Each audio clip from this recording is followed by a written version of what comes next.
Great. So you're already starting, so I'm not going to start with you. I would like, I'm going to give it to you first, Martijn. What's your reaction on the statement? I agree, I think, to the statement in general, and especially I also kind of recognize your point in your statement, like it's accelerating, so timelines are getting shorter and shorter.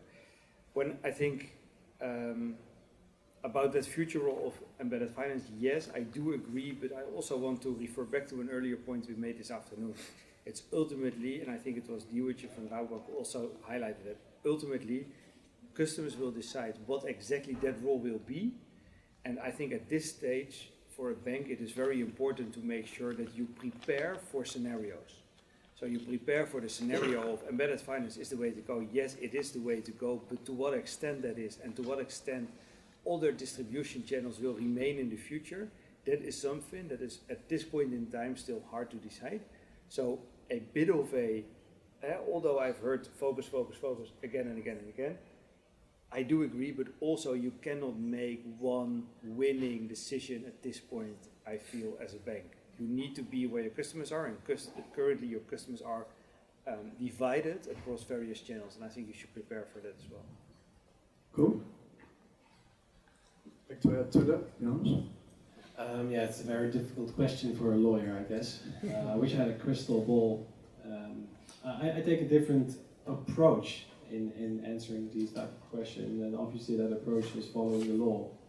And I think that we often underestimate what the regulators can force upon us. Take open banking, take FIDA what's coming, and we don't know what that will do.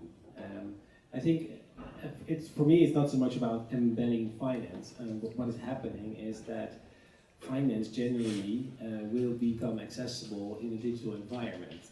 And how things will play out, I don't know. But I do believe that REX will play a big role in that. Okay. So I'm curious, Dave and Nick. You talked about your escrow services, basically.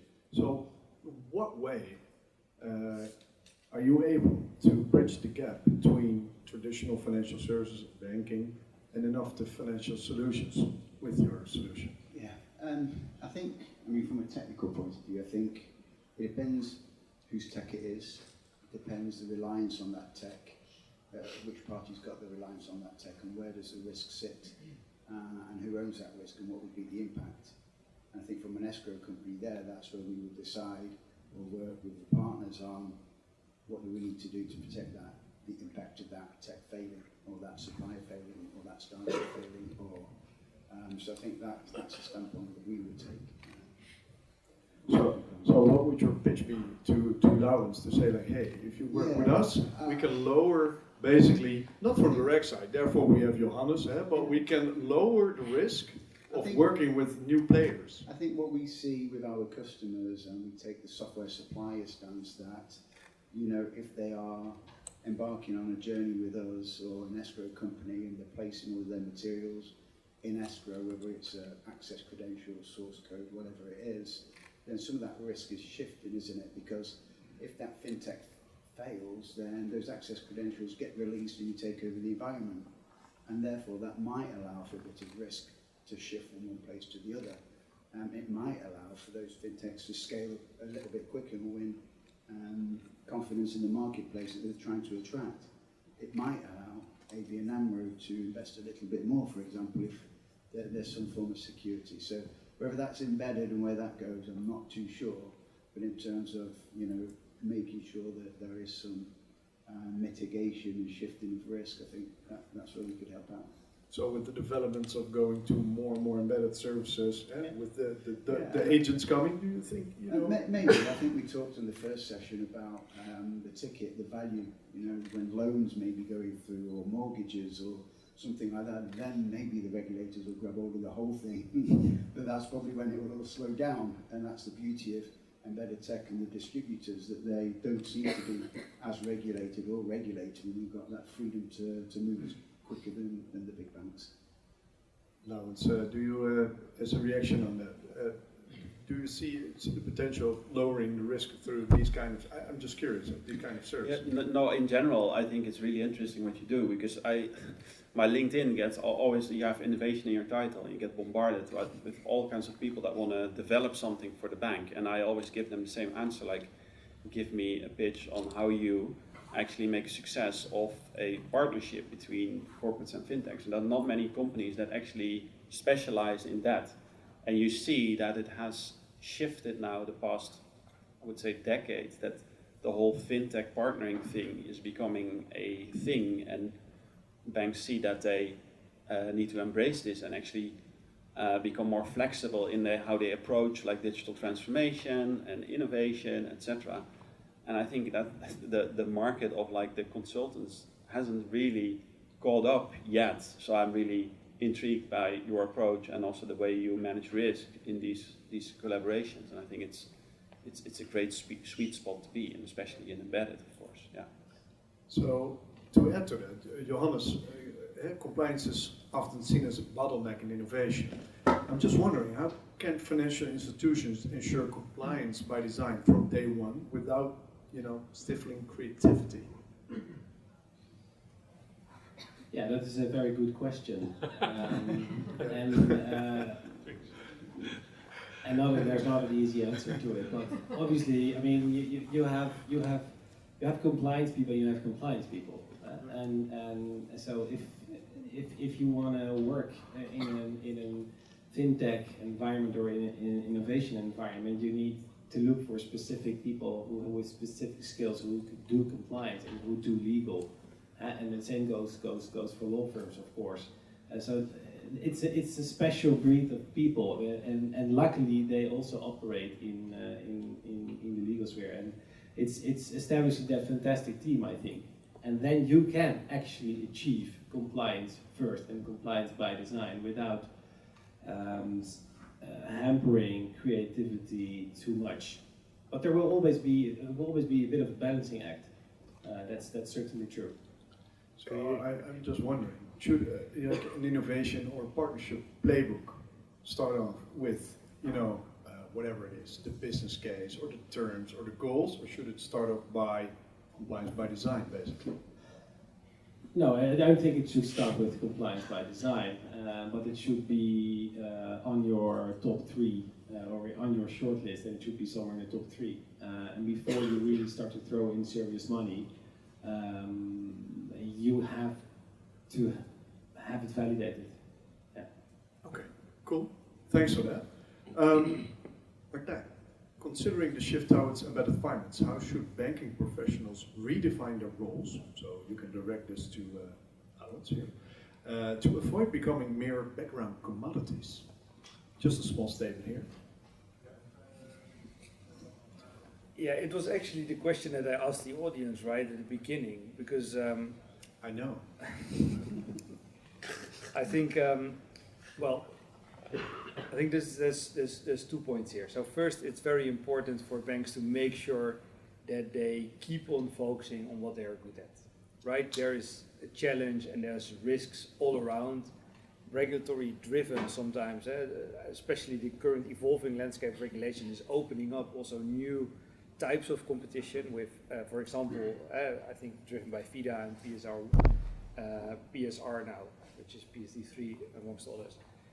There's again a boost in parties that become competitive in the finance field. So for banks to double down on what they are good at and how to remain relevant there is one. Then given the, let's say, changes in the market, I think I refer back to my previous comments. I think a dual kind of scenario strategy at this point in time is the way to go, given the fact that we do not know exactly what the future holds. The crystal ball that Johannes referred to, I also do not have it. But what we do know that there will be a shift in the distribution channel, so you need to prepare for both. And where the balance will actually land in terms of how that will be in 5 years, be prepared, but we do not know it yet. I'm not sure whether the bank thinks the same, but... Oh no, we're screwed. Or down. No, I think I want to echo what Johannes said, right? You have compliance officers and you have compliance officers. You have legal counsels and you have legal counsels. And I think what you mean by that is like, I know exactly who are the right people within legal, like the people who like also to have a little bit of a creative challenge and who like these problems.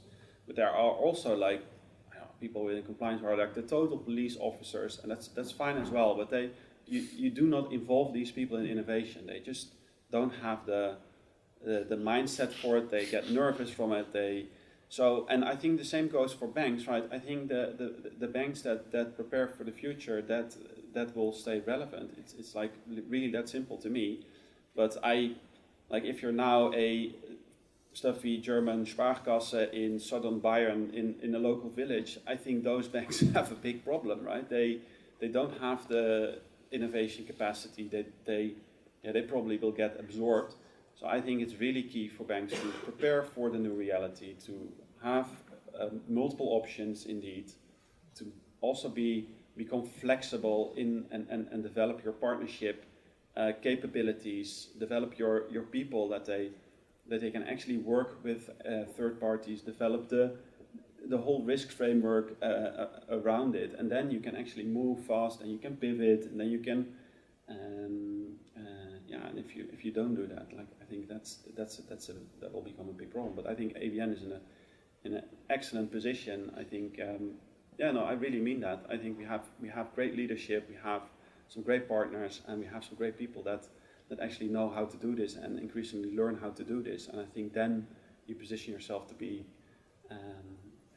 flexible. Thank you for that. May I add something? Yeah. Because I think I do agree, but I want to add one thing on this this German South Bayern Sparkasse small bank. Because what we often observe is that even though they are in a very bad place to be right now, and that we are talking about like these more like laggard banks, smaller banks that kind of overlooked the opportunity to invest in digitization a couple of years ago, they have one big advantage. Because for them to make a leap from where they are today to a front-running position is sometimes easier than for the banks that spend a lot of time and a lot of money investing in building digital offers that always takes time and takes a bit of a lead time in order to realize it. And they are currently, let's say, at an 80% of what might be possible in the market. For them to close the final 20 gap to the art of the possible might be as hard, maybe even harder for those banks that are very at the bottom with no digital legacy. They might have other forms of legacy, but no digital legacy, no existing policies, because changing what's there might be as difficult as building something new. So I think that's kind of a nuance that's sometimes overlooked. You see it in emerging markets, if I want to make that reference again, in emerging markets, in Africa, in Southern America, in parts of Asia. All the big innovations you see is from nothing to digital front running. There's no in between there. That's an excellent thing. One of the things I saw many years ago was the Aadhaar system in India. That's quite leapfrogging from like non-banking to like banking. Of course, some issues there with fiscal agents in field to transfer the money, and they ask for a bit of money then to transfer the money. But hey, there was always an issue in a new system, but it was actually one of the leapfrogs there. I'm just wondering to you guys, Dave and Nick, you gave an example of your solution, but mainly aiming for a bank in this case. With embedded services becoming bigger and bolder also in the non-financial environments, I would say like, isn't that maybe even a bigger use case for you guys? I'm just curious. We do obviously operate outside the banking finance services. You know, there's a case study which I can share where it's building a solar power plant out in Israel, where there's so much more to just software, documentation, IP, constructor contracts, that kind of stuff that goes into escrow. And whether any of that can be embedded in outside embedded finance, I don't know, but.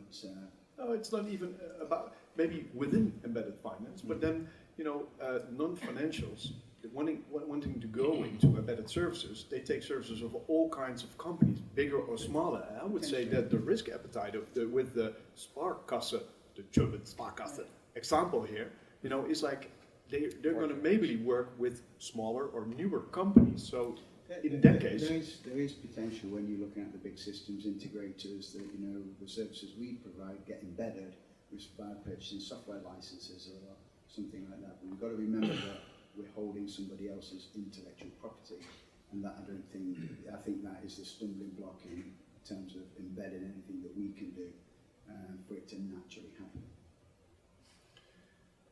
Great, guys, and a bit because of the time, but before we dive into some questions, this is a funny group to sit together, and you could almost like make an appointment next week and figure out a new way of working, and then enabling with each other the German Sparkasse banks to grow. So is this a coffee that we're seeing here right now in the near future, guys? But it's a serious question to all of you. On a serious point, when I've listened to everybody today, I think there is a link up in terms of you're working on licenses, you're working on with banks, with software owners.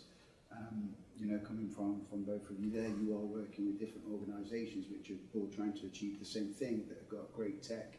But how do we scale up? How do we ramp up? How do we win businesses? So what you might be seeing there is a potential link up in a partnership forming in itself. And I want to jump to Martijn, because you were discussing the multi-stage or the multi-partner angle in that. Besides allowance, is very open in a positive way to discover new things. So what do you think? Could this work? A coffee together with this group? Well, if we have a nice moderator to also facilitate the discussion. No, all jokes aside, I think you're welcome to join that. No, I think definitely, but what is I think very important here is also a point that was stressed before. Yes, it could be beneficial and it could be very, very value adding. I would definitely join, but what we need to have in mind here is two things, which probably one thing. It's customer centricity, which was referred to before. So why are you doing it? And that brings to Laurence's point on a shared vision. So the topic of that conversation, if that's about to happen, should be what do we want to achieve with this group in order for that to be a second coffee chat. Okay, that's a good one. But Johannes, when we take a look at compliance by design and in your role in that, so if you would schedule the coffee, you would come to a common agenda, how would you take on your role then in that first discussion? That's also a very good question. So I would not take a leading role because I feel that these type of initiatives, they require a lot of creativity, and we've seen also earlier today with the 4 people here from Molly to some other challenger banks, etc., that they really have a special way of thinking, and we cannot bring that as lawyers, but what we can bring is a lot of new creativity. What we've seen is how do you make this into a success, and what types of risks are associated with what you want to achieve. So I definitely feel that we can add value to such a session, but we are not the drivers. And we see sometimes with clients who do not have the right people on board yet, that they try to use us as those advisors, but the reality is that we're not. We have a limited view. And that view, within that specific view, we have a lot of experience, but we are only part of the puzzle. Laurens, who would you bring to the table? Maybe a little bit more women. So we don't have to score high on the diversity in this panel. Good point, fair point, but. I think you definitely had a point, and it also crossed my mind. So it's good to go to beers quickly. Like I said, right? So these collaborations are hard, especially if you start thinking about the scale, what you need. I don't know if that was mentioned today, but I was thinking about that just now. Like, it's good that you have the shared vision and you have the idea and you have the product and you start working on this collaboration, but you also need to fast forward, like how will this look at scale and at a really large scale or at a more international scale, and that's where it becomes really difficult. And if you take that vision, also that's what I mean with shared vision as well. Like if we move into that direction, what do we then need to do now, and what are also like the blind spots that we need to figure out together and learn together to get there. So I must say I learned a lot also from your presentations, and it got me thinking about like, oh, this is also possible, and this is also something to consider, and this is an interesting approach. So definitely, and I'm happy to have had this conversation with you guys. Guys. So before we go to beers, anybody a question or no? I see in the back, but I need a microphone. Shall I? Yes, please. First vraag. I think it's a question for Martijn. You talked about Alipay and the Ant Group. So I was wondering, how do you view the chances of success for Elon Musk's X Everything app, and what could that mean for banks?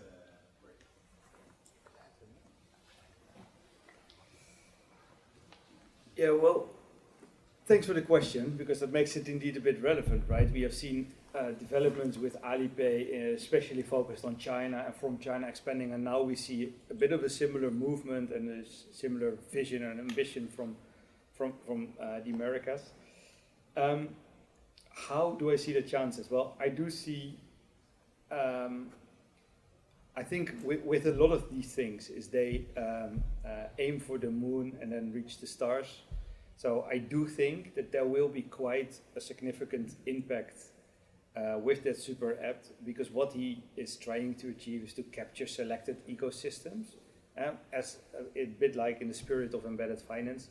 And I think that he will be able to succeed there, but I think there will be two limitations. First one is there will be geographical limitations, because he is approaching it from his existing, let's say, Northern American status quo, and he will, when expanding cross-border, be faced with regulatory hurdles, in a sense that regulation across the globe is not unified on this topic, especially when it comes to privacy, data protection, and data sharing.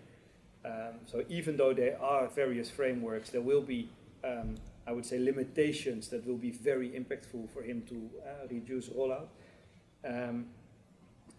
And I think, secondly, it's also about customer uptake. I think the current customer group of Elon Musk is a certain customer group with, I don't know, a certain level of digital savviness, etc. And I do think there is a limit in the addressable market based on the project that he provides. So I think the combination of the role that he can play in individual markets and what markets he can target from a, let's say, geographical perspective will limit, but definitely he will be able to make some success, probably similar to Alipay in China, with the fact that within the market there where he originates, he will be successful. However, the American market is smaller than Chinese market, so that will already be one impact, and I think he will face similar challenges cross-border. Thank you for the All question. chances, And I would like to suggest to take the other questions to the network drinks. Everybody ready for that? I think so, eh? Thank you so much. Thank you, panel.